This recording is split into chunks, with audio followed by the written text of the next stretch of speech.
Amazing. All right, team, here we go. We are in the middle of a series called Find Yourself in Story, as in the God story, rather than finding yourself in culture. So Will and I, this is Will. Hi. You guys don't know Will. Part of our church, part of our team. In the middle of your master's in theology. Yeah. Divinity, but I guess Divinity. it's the same sort of thing. Yep. And so you brought a few books along. Because we're going to nerd out a little bit. We're going to go take a deeper dive into what we've been talking about on Sunday. And we're going to do this for each of these 6 or so weeks that we're working on. It's going to be good to just dive deeper, because in a Sunday message, we're going to go like 30 minutes, 35 minutes. We don't want to keep everyone for an hour or 2 hours, but there's so much more stuff that's awesome. And we would love to be able to just, take people on that journey of loving the Bible. Hey. Yeah. And I guess on a Sunday, we've got to make sure that a message is appropriate for everyone to be able to be involved. So you don't want to turn people off or bore other people. So, you've got to have that communication side. But then in this sort of format, we get the opportunity to nerd out pretty deeply for those who want to know more and get a bit deeper. You can go in a bit more, or you can skip some bits that you don't like. So it's good. Definitely. You won't be skipping. You're going to love this. It's going to be great. And no real time constraints. So let's jump in then. And we talked about Genesis chapter 1 and 2. So kind of the creation or ordering, forming narrative of the Bible. Will, do you just want to jump in and share thoughts on what is the Bible? Why do we even have a Bible for? Yeah, no, that's a good point. I think a lot of the time, a lot of people, myself included, when I first started coming back to the Lord and getting into it, perceived the Bible completely differently from what it actually is. A lot of people may think that it's just a theological dictionary. So, I can learn God's attributes or about angels and demons or heaven and hell, and get fixated on just attributes and points. Other people may just see it as like a law book. I think a lot of people see it like that, especially in this day of age. You're just telling me what I can't do. God's trying to spoil my fun. List of rules. Yeah. Or there's the idea of, even if you look at Proverbs, a way to live a good life, which, it has these features. And I think maybe in the Pentecostal movement, maybe a lot of people see it as that sort of, that pick me up. I'll get my verse of the day. It makes me feel really good. And then I can crack on with the rest of my day. Or if I'm having a bad time, there's that verse that I know that'll help me. And then that's what they think all it is. Right. And it has those features, and we've got to recognize that it's not just one book. It's lots of books put together. And so it has different features that we can draw upon and learn from. But ultimately, I think we're saying that it's God's invitation to us, an invitation to hear about his story and our place in his story. And so, it's... Yeah. One of the things I think about when I think about the Bible is it's such a blessing to have, because we in our modern culture have this temptation to think that we know so much and therefore we are wise. It's not necessarily the same thing. And that we have it kind of all together. And in the West particularly, we tend to think about all the answers are in the future. They're out there somewhere if we go and find them. It's interesting, Asian cultures tend to think more about our answers are in our roots. And the world is in cycles, and there's somewhere back there, someone's been through the same thing, and you can learn from that. And I think that's an interesting point when we have the Bible. We have several thousand years of people's experiences with God recorded that we can lean into, and we've got to see it in the right way. But why would you throw away or disregard people who experienced powerful things of God thousands of years ago, but it's all leading to the same story. And we are actually part of that story. It will ground us. So I think the Bible's amazing. I 100% agree with that. I think it's awesome. I think Tim Mackey says it quite well, and he says, if you just read it at its surface nature, that's all you're going to get is the surface value. But if you start to go a bit deeper and you actually put the time and effort in, then you'll see the richness that the Bible has for you. And so, I think sometimes we read it at its surface nature and think that God's just going to be like, there you go, there's the answer. But maybe he's asking us to look a bit deeper, because after all, Jesus wanted to change our hearts, not just give us a quick change. You mean it's not like a textbook at school where you do a little test and like you have the answer and you get like a tick or cross? Like, we just all want to be those Christian robots, right? Oh, God, just change me, change all these sins in my life. I want to be a robot, perfect. but I want to have absolute free will, and I want to have my own. It's like choose a side here, buddy. Yeah. God, you can change these bits in my life, but I quite like these sins, so don't touch those. Okay, I would like to be a robot in some ways. Maybe around going to the gym, but then I would also like to do whatever I want. I think we've all got a bit of that in us, though, right? It's like, I know I do. Bad.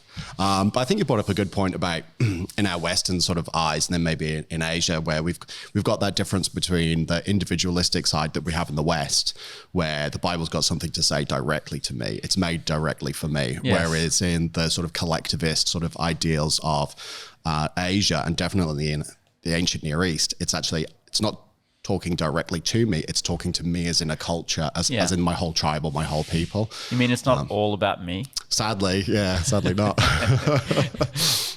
Okay.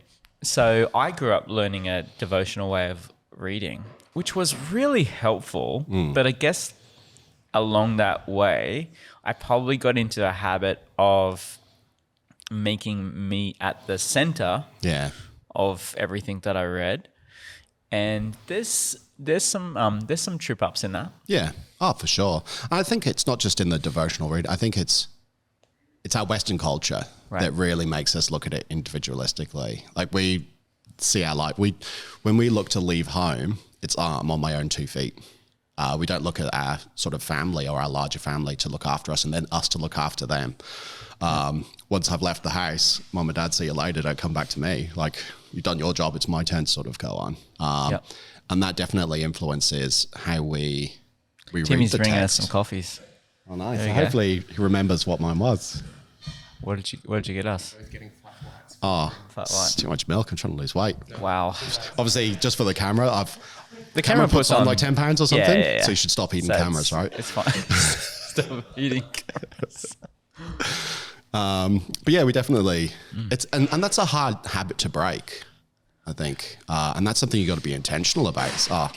What does this say for us as a people, not just me as a person? Gotcha. And that goes back to one of my favorite sayings, which I can't remember who said it, but you're not saved from something, you're saved for something. Yeah. So you're not saved just for yourself, you're saved to actually spread the kingdom. Yes.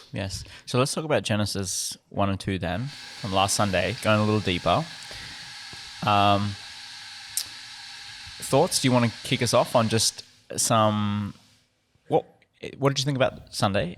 Oh, that was really good. Also just, I don't know, can we go a little deeper? Yeah, I think I loved it, right? I love this series. I really love Old Testament.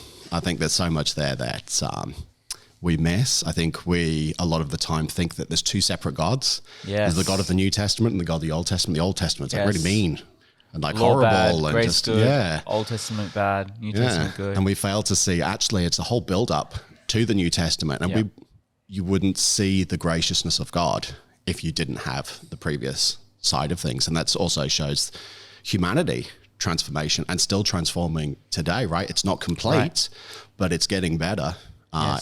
Even though sometimes we feel things are going backwards or worse. I think if we looked back, last World War, like World War II, it was a big war, but it didn't last 100 years like the 100 Years' Wars. It didn't have mass empires like the days of Babylon, Rome, Greece, these sorts of things where all sorts of horrible things were happening to people. And so, we picture it only through our experience today, which is, we can understand because that's all we know. But we're trying to open our eyes and our ears to see what has happened previously. The world has changed a lot since Genesis chapter 1. Was there some parts in there that you thought, I know we scratched the surface on a whole bunch of stuff. Yeah. Is there some stuff there that you would think, let's go a little deeper into that? I think,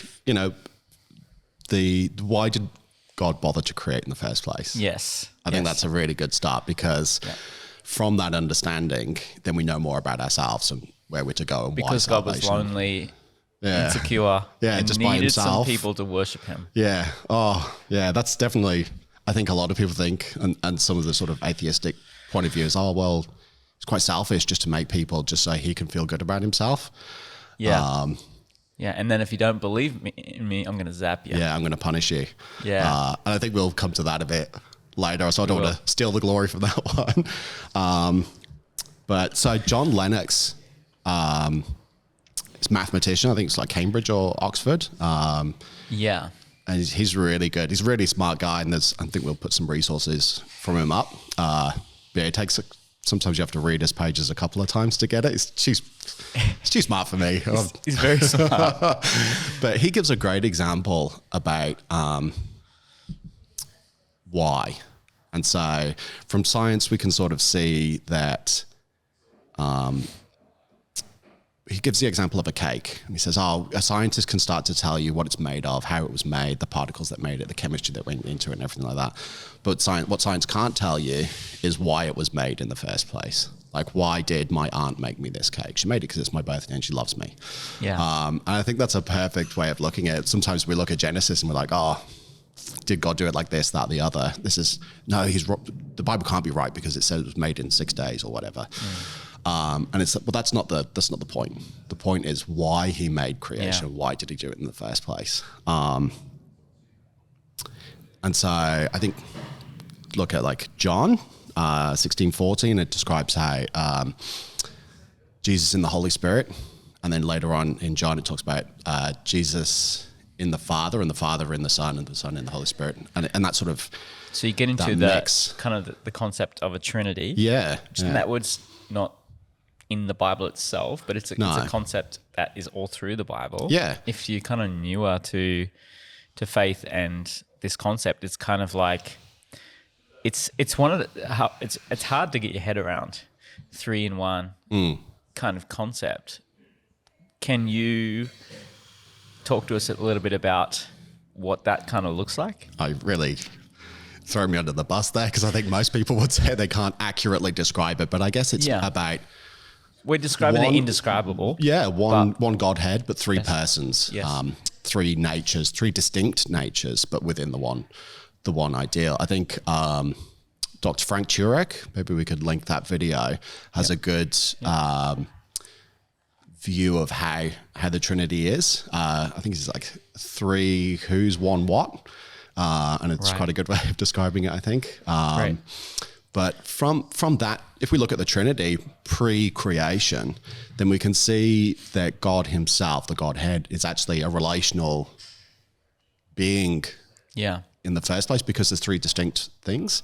And why is that important? Well, that separates us from, say, other religions or other philosophies or other, from the past, where creation came from, like our creation in earth, and that already came from something that was already there, and there were things fighting together to suddenly make it. Or some religions would see a creator, but it was just a single, and therefore it wasn't relational. So it made, and then it left, and it didn't care less about its creation. Whereas God cared about the creation because he wanted that creation to be in relationship with. Yes. I can't remember who said it. I think Walton talks about this concept of other countries surrounding the Hebrew people. Their stories of creation was often about the gods being very selfish. Yeah. And creating people to make food for them. Yeah, slaves, basically. As slaves. Yeah. And certainly not image bearers. 100, yeah. But slaves. And then the king would be a representative of that God to enforce the rules and slavery of those people. And that was normal. That was very normal. Yep. So for us to talk now about this relational God who creates people to be in relationship and carry his image, revolutionary. 100%. That would have probably been seen as blasphemous back in those days, right? Like, how dare you call yourself an image bearer? You're just a mere peasant in the field or whatever. Yeah. So you talked about this, I think, Keller talks about, is it Keller talks about the dance? The dance, yeah, I think it comes from like Edwards about, I think basically it's talking about each member of the Trinity is doing for the other out of a desire for their joy, not from a position where, I think we can all agree with this. Sometimes we do the right thing, not for the purpose of the right thing, but because of what we can get from it. Yep. And you can even look at that as giving. Sometimes people give, not because they want to give to the kingdom, but because they want to feel good from giving. I thought you were meant to give into the offering so that you could get a bigger house and stuff. Oh yeah, so you could get the return. Isn't that just giving in faith for your house, for your big house that you want? Or is that a little bit twisted? Is it the house here on earth or the house in the kingdom? I don't know. I think either one, I think you could say it's probably not the way to go. Whole different subject. Yeah. Our giving should be a response to God's love for us, not a way to manipulate God to do things for us. And because he will do things for us. He loves us. Trust him. But he also does for us what we need, not specifically what we want. That's a tough. Which is it is a big tough one, because I would love a lot of things, but maybe God knows. Well, not maybe. God knows. I would love a what's six-pack. Good for me. Oh yeah, but you got to work for it, right? And so, but that's the thing. God knows that if I gave you $1 million in your current, say, way you view money or view the world, you would just waste it. Yes. And then you'd be back where you started. That's why there's people who win the lottery generally aren't that rich after. Are like bankrupt within a few years. Yeah, that's right. And so God, again, wants a heart attitude change. Yeah. And so if he knows you're not going to steward it very well, then why would he give it to you? Maybe because as well, that might take you away from relationship with him. So he's actually doing you a favor by maybe keeping you poorer than making you richer. Because if you were richer, you wouldn't be in such a relationship with him and reliance on him. And maybe when you fully rely on him, maybe that's when he gifts you. Because he knows that you'll be responsible for it and use it for others, as well as enjoy life. We tend to see poverty as, and the Bible does talk about this, it's poverty is a curse, and there's a lot, widespread poverty is a terrible thing. Yeah. But also there's times where God has to strip us of all the stuff that's making us self-reliant to actually come back to our trust in him.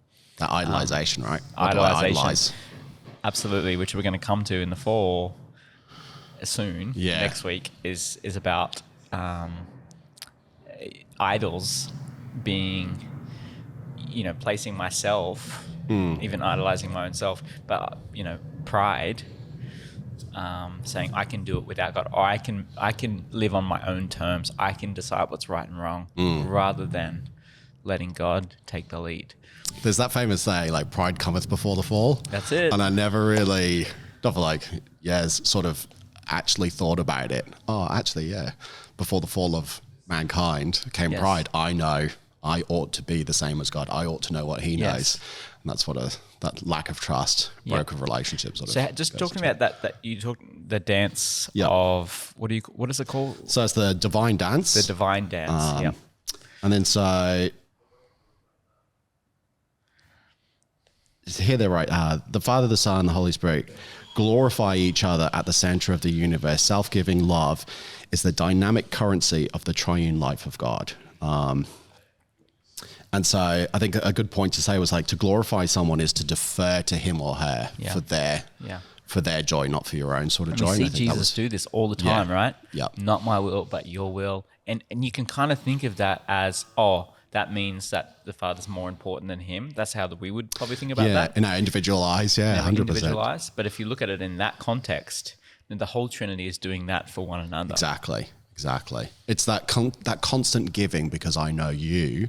This will glorify you. This will bring you joy. This is what you need, despite what I need. And then it comes around in that sort of dance, when they dance around each other, that whole idea. Yep. And that's what I think we spoke about. And I was like, that's where I feel like God's trying to invite us to be a part of. Not fully in the Godhead, because we're adopted into the family, but we're not like God. We're in the image of God, but we're not God himself. Yeah. Then we talked about, there's a Tim Mackey one when he talks about from the some Bible artist, a pipe, a picture of a pipe, and people would say, it's a pipe. And he's like, well, it's not. It's an image of a pipe. It's not a pipe. Right. You can't smoke from it or do this. You can't tap it on the ground because it's just a picture. Yeah. But it does share some of the pictorial You were talking attributes. about a smoking pipe? Yeah. I was thinking of like a water pipe. Oh, right. Is that more spiritual? I think it's like a old school pipe. That's pretty cool.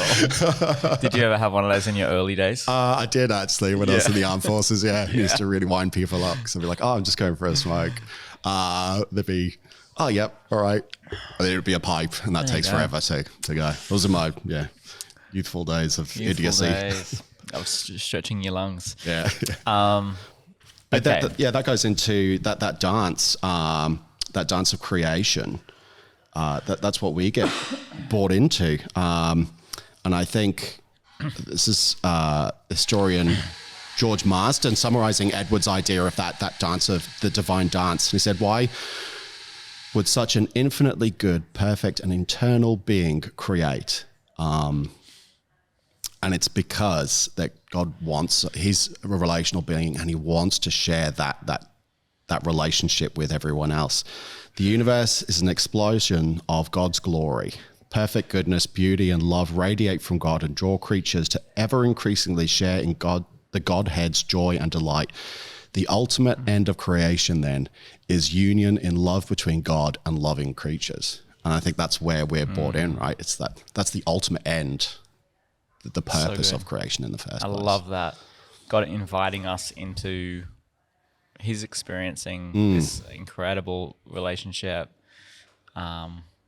perfect goodness and overflowing.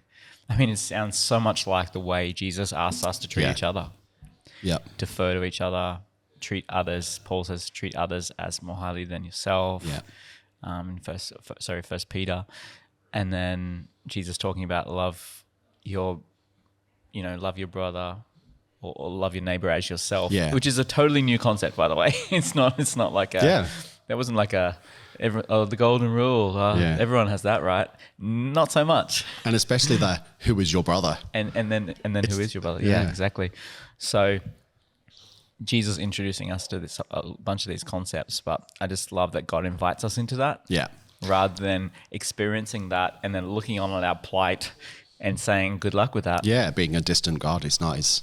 In fact, he's so not distant because not only did he create to be in relationship with us, and I think we'll get to it in a little bit about creation of man, human, that he also sent his only son to be in creation. Yeah. And that's how we know about God as well. It's through his word. He's written himself into the story, and which is shared in our suffering.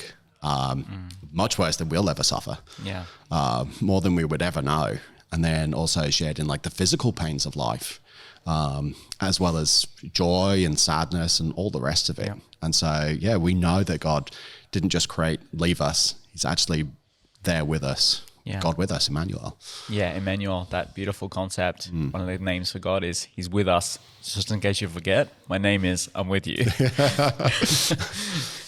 It's pretty cool. And I think that dance idea of that perfect love and unity and inviting us to be in it, and that's where we get our joy from, it makes logical sense, right? Because if God is life, the giver of life, the giver of love, that's what he is. And to receive it, you have to be close to him, within vicinity of him. Then, of course, when we're partaking in that and giving of ourselves to others unselfishly, then of course we're going to get joy and love from it. And it's just a logical way of looking at it, the way God's done it. Yeah, it's beautiful. It's pretty good, I guess. Okay, can I just jump to a little bit about the concept of cosmology? So cosmology is the way that we see the cosmos. Yeah. The nature of the cosmos. And we have a very different cosmology today than the writers of Genesis had. Yeah. To not understand that would be silly, and to put our cosmology onto them would really not let us receive the message they're trying to create. It kind of creates a stumbling block. Yep. It doesn't have to be there. No. So we can often put our stuff on, and a lot of our cosmology has to do with matter, like physical matter. Yep. how was the universe created? Was it the Big Bang, and was it the evolution versus creation debate and all of this stuff? Evolution was not a concept when the Bible was written. Okay, it was not a fight that they were fighting. Yeah. So to use it as the fight is kind of disingenuous, or at least mistaken. Yeah. And not to take it for what it is and the richness of what is there, which is so good, which I think is so much bigger than an evolution. Yeah, it's that trying to detract from the main point. The main point is Jesus' salvation, whereas we like to look on the smaller things. Oh, I can argue against the atheist on this, but that's not the point. Yeah, who cares? So how does that affect our Bible reading? And can you just talk to us a little bit about what is ancient cosmology, what kind of look like? What's more important to them that maybe we're not seeing that's important to them? I think so. One of the first things we can say is to our eyes, if I say, the earth to you. There's some aeroplanes going over. If I say the earth to you, you potentially, and everyone listening, would think about the globe. Yeah. There's that picture that was taken in the 60s or something like that, right? The first time we've actually seen the earth in pictorial form, like a real picture rather than people drawing it. And so we would think, oh yeah, that's the earth, this little blue dot in the abyss of black. Yeah. And some people still think it's flat. Yeah, well, that's another story, I think. But to the early Israelite, the early Hebrew, the earth to them is just ground. Yeah. Like, what's the earth? Oh, it's the ground. Like, what's space? It's the sky. That's the separateness. Yes. And so when we read sometimes into the scriptures and we see words that to us mean something completely different than to the people of the day, it's that sort of it confuses us. They weren't confused. They know exactly what the meaning of the story was, the meaning that was behind it. Right. To us, we try and draw out, could it mean this? Could it mean that? No, there was only one meaning. It's not for debate. It meant this. You just don't understand what it meant because you come from a different era and a different sort of ideology and a different scientific background. And we try and impose that science and everything as if everything's literal. Right. So that kind of scientific approach to cosmology is modern phenomena. And also our telling of the scientific story, we would see that as, history, or in certainly like a journalistic style of history is in like getting the facts right. Yeah. Keeping the story out of it, but keeping the facts. And we would see that as the highest form of truth. That's a modern phenomena. Yeah. For most of history, for most places in history, even outside of the West today, that is still not the main form of telling history. So we have to have a little bit of humility in saying, not that that's a bad thing, the way that we view, facts and all science. That's not a bad thing. It's just different. It's different, and to not see that it's different is hurting your Bible reading. Yeah. Yeah. And so if we take that hat off just as much as we can, because it is really part of, just who we are as Westerners, but to take it off as much as we can and look in a new way would really help.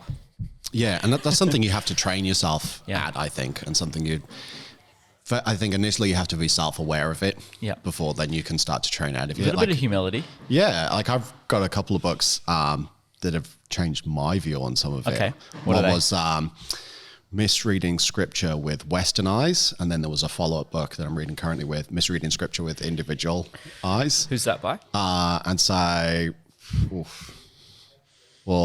the Individual Eyes is by Randolph Richards and Richard James. And I think it's Richards and someone else for with Western Eyes. But so that would be, we'll share those would that be a recommendation? Oh, 100%. I think it certainly makes you look at things completely differently. Okay. And even in today's context, because our Western Eyes are very individual, everything's about self. Yeah. But even today in like Asia, there's the collective. There's still the idea, you were living in Japan, so you know about the honor and shame culture, whereas in the West, we have no idea about that. No. You can't shame someone into doing something fully. It's not Yep. that collective idea, I'm bringing shame to my church and my family if I do this. It's just like, oh, will I get caught? Yes. I'll give you one example which hit home for me, was the idea of community punishment is so hard for us to accept. Why should our community be punished for what I've done or what you've done? But when you think about it a little deeper, everything you do does affect us. Yeah.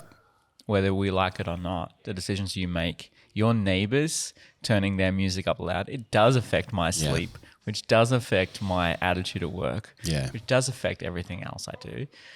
So to not see that, me being part of the community and how individuals affect the whole, is just, it's not like, oh, I just don't want to be a socialist or something like that. It's take the political out of that for a second and just see the human factor of that. It does affect things. So when we read some of these difficult stories, which we're going to come to in the Bible, where there's a few people who do bad things and the result is the whole community gets punished, we see that as unfair. Yeah. But if anyone outside of a Western culture saw that, or they see it now, they see it as making sense. And a way to think of it as well is, so the Israelite community was supposed to be a community. It was supposed to be into each other's lives. Yeah. This individual way we have, oh, it's my private matter. It doesn't concern you. That's not a thing. It's not a thing. It would have been hard to be. You're all in a massive tent together, the whole family and the family's family for like a few generations, whatnot. It's not like I've got my own house. I can't even imagine that. Blocked off from everyone else. And so, of course, the community gets punished because they're a part of it. Yes. It's the same as when you go back to, probably shouldn't say it, but like Adam and Eve, right? When we talk about Eve taking the fruit. Yeah. Adam wasn't on the other end of the planet. He likely was standing right next to her. Exactly. So he could have stopped her. Absolutely. And so it's a community thing that partook in it. And so there's parts in the Bible, the community took part in it because they didn't stop it. We're supposed to encourage each other. We're supposed to also protect each other from doing wrong. Yeah. And we miss that a lot in our Western church because we come in on a Sunday. That's your problem, buddy. Yeah, well, not wanting to hug people doesn't accept me from the community. But, we come in, we just want to get our message. Then that's just for me. Then I'll talk to my friends afterwards, not about the message or anything, just about life. And then go home to my other friends and then do life with them. Whereas we're supposed to do life as a community, as a church, together, supporting each other, rebuking each other. We're going to come to this in a later part when we talk about church. But what is the real meaning of church?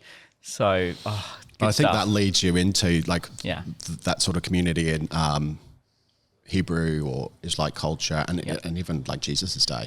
Yep. That's what they understood. It's just not what we understand. Sure. So, I wanted to touch on one of the things that we talked about, which was, I think, helpful, was this concept of God forming things. And we get hung up on this thing of how did the first thing happen, which is a fun topic to talk about and probably a good topic. But it's not the primary topic of Genesis 1 and 2. Yep.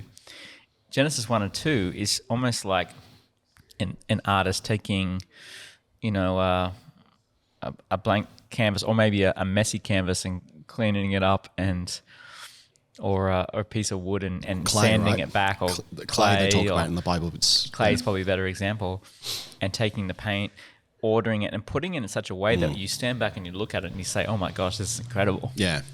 But there's been a lot of work going into that. So it's not about how did that paint come to be. It's about how did we order that paint in a way to make this incredibly beautiful painting, which actually makes my heart come alive. Like actually does something in me. So let's talk a little bit about the nature of God creating. Yep. What does that look like?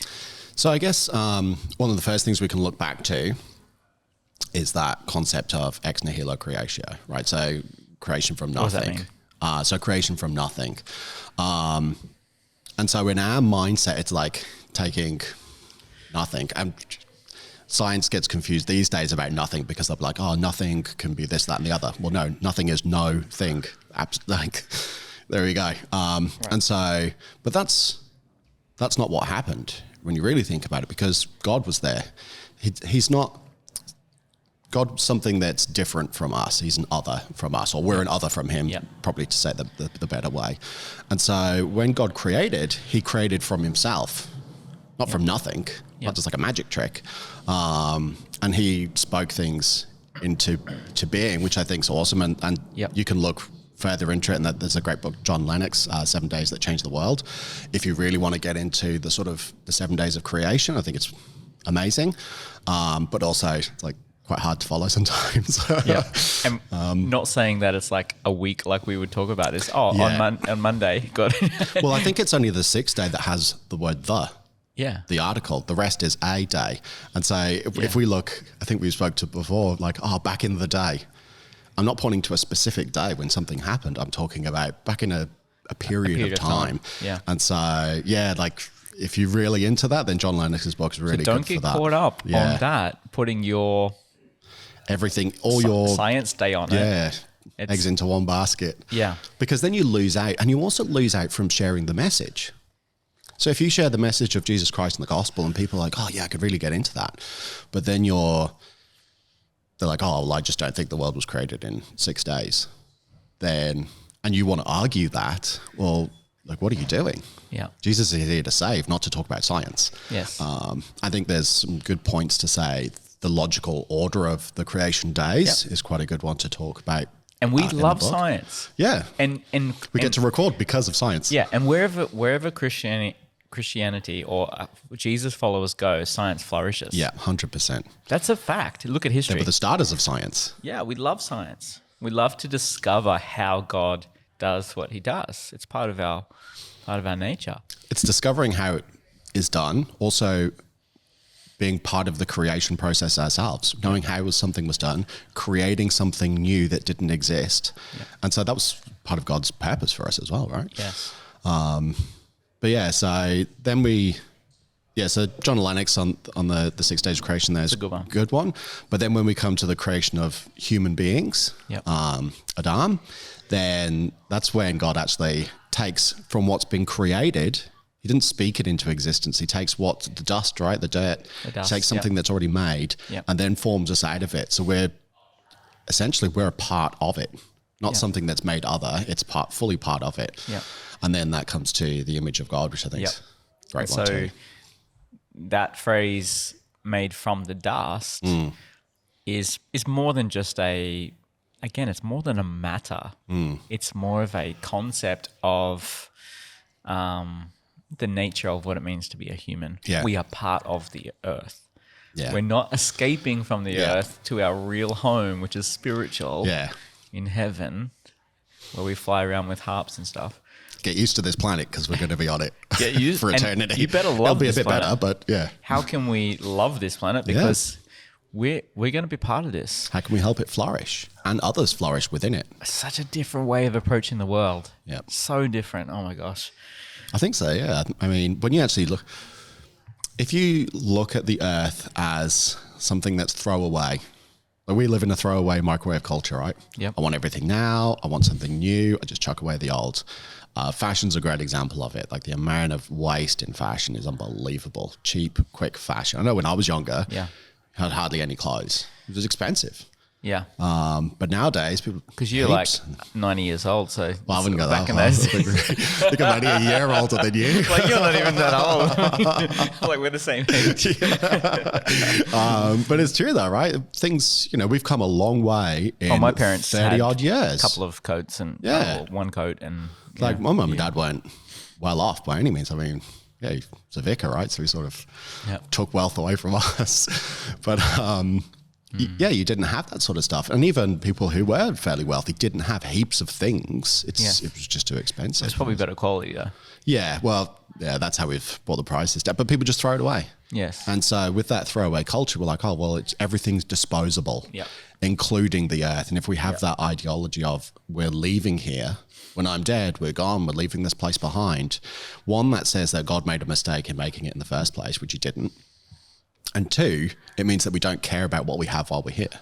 Yeah. And so if we actually take that view of actually this is God's creation that he's asked us to be a steward of, then we need to care for it. We're going to be here for eternity. Let's make it a good place. Yeah. So God, actually, we'll talk about this in the end of the series, but God invites us into being part of the new creation. N.T. Wright calls it the inauguration of the new creation was that crucifixion and resurrection. Yep.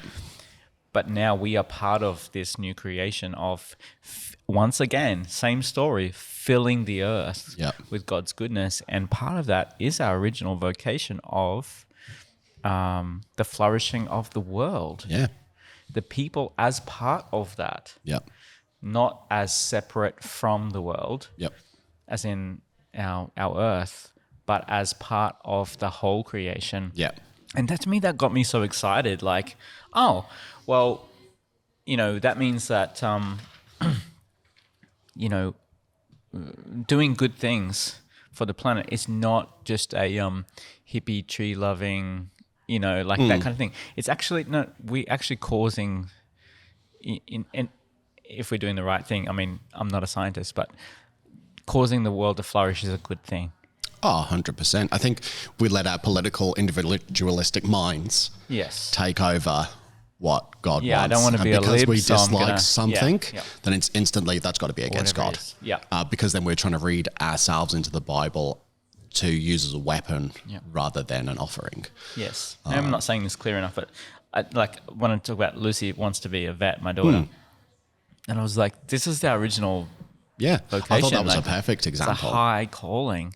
Like when I was a teenager, we would have seen, there was this movement, especially in the Pentecostal church, where it was like to be a pastor was the highest calling. And then, so there were people in ministry, like that's where you wanted to be, in ministry. And then you had the other people who were not in ministry, but they could still be part of the church and stuff. Doing God's will, but just not as well as me. Yeah, it's not as special, of course, but you still like be a Christian, so that's a good thing. Come to church and and that's probably a little bit simplistic version. I think of that's what's a happening. fair view, because there's still churches today where people they think the ultimate thing they can do is work in ministry, but their idea of ministry is in the church.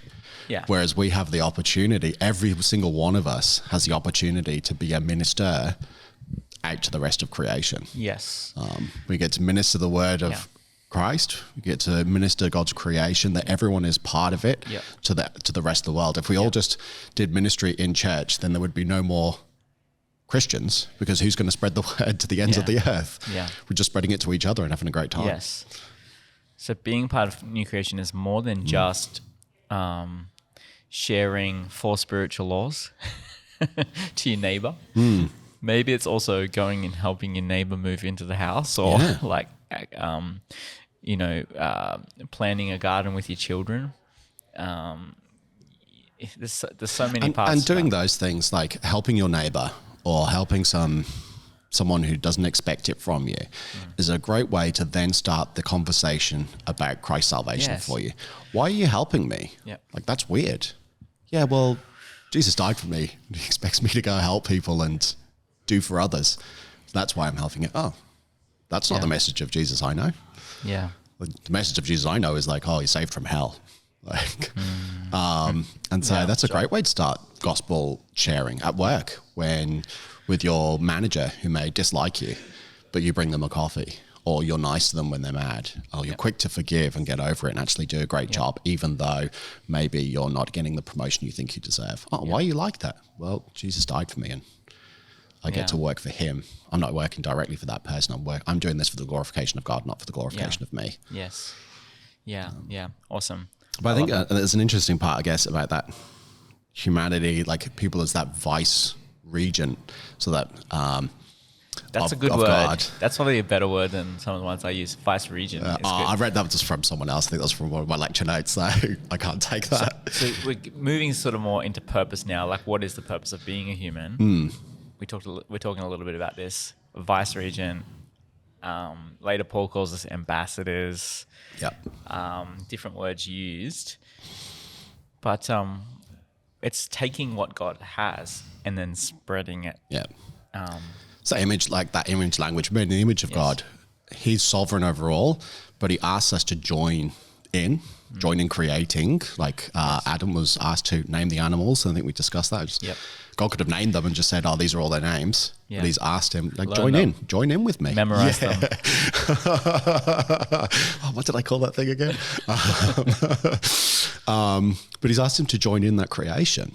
And like, that's amazing that God not only created us as an image bearer of him, but asked us to join in creating and pushing that creation out there. I think that's amazing. Yeah. But I like the idea of like humanity was like ethnically generic.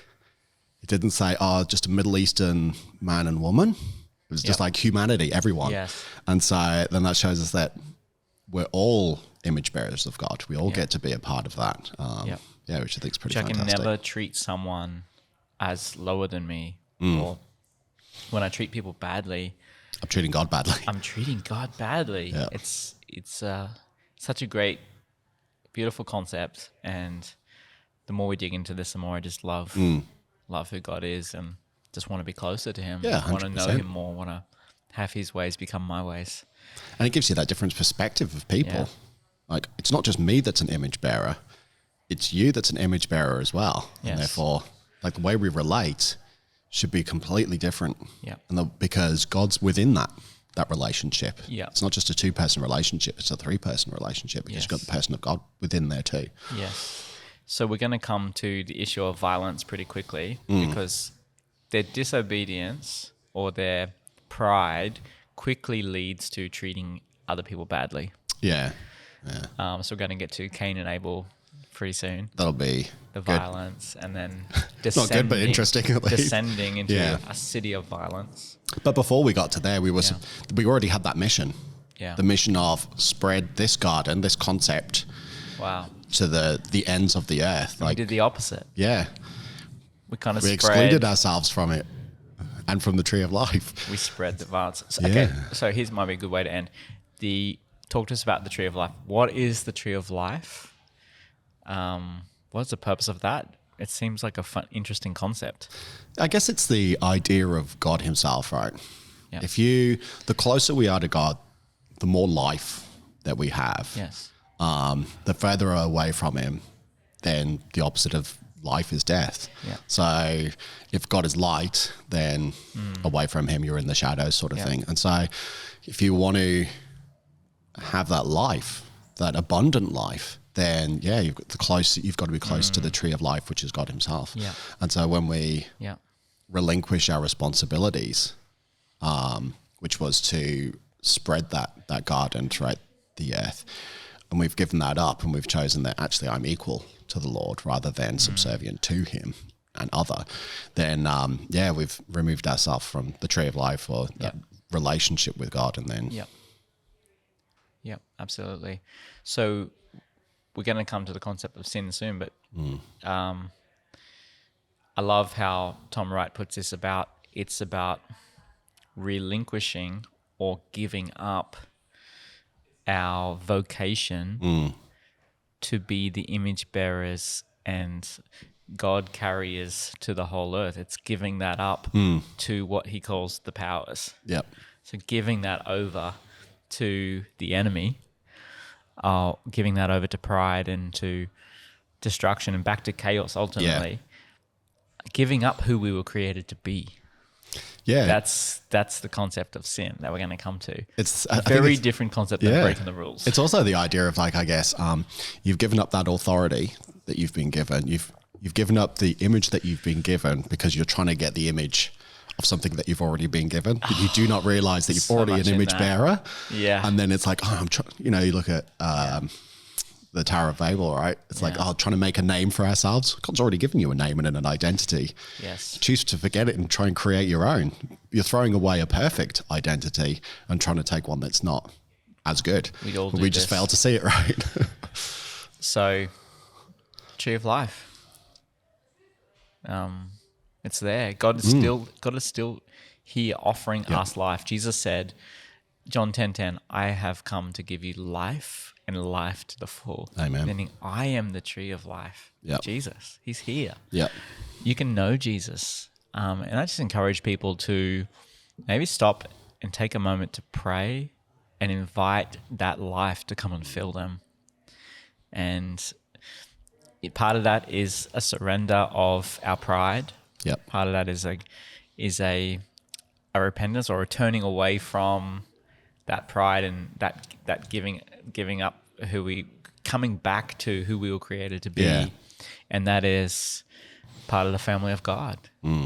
It's sustained by the life of God, to lean into that more and more, to love that, to know that is such an amazing life. And whoever you are, you can have that. So God invites all of humanity into that, not just a special few, Yep. but the doors are wide open to the tree of life Yep. right now. So it's been good. Yeah, it's good. Enjoyed it. Happy. So next week, we're going to talk about the fall. This is probably the next big arc of the Bible, how humanity fell back into chaos. Yep. But it's not going to end badly. No. Because God's not going to give up on us. He never does. No. Yep. And you get to see his plan for fixing that straight away, Yes. which I think is amazing. Amazing. Yeah. Amazing. Well, thanks, guys. Appreciate you. See you next time.